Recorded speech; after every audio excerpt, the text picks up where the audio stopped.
Hello everyone, मी मोना धकाते मेकोर आणि आज मी चालली ब्राईड वैष्णवीसाठी कामठी रोडला ग्रँड जशनला.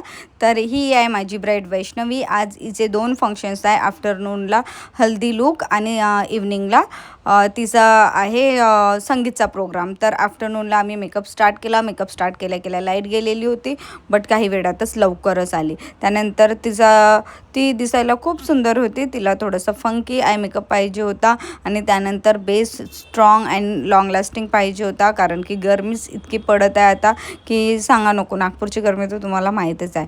तर त्या अकॉर्डिंग मी तिचा मेकअप स्टार्ट केला. मेकअप झाल्यानंतर तिचा फायनल लुक तुम्ही बघू शकता. खूप सुंदर दिसत होता. तिचा फोरहेड थोडा ब्रॉड असल्यामुळे तिची हेअरस्टाईल मी फ्रंटमध्ये ओपन ठेवली. त्यानंतर ग्रूमचा सुद्धा मेकअप केला.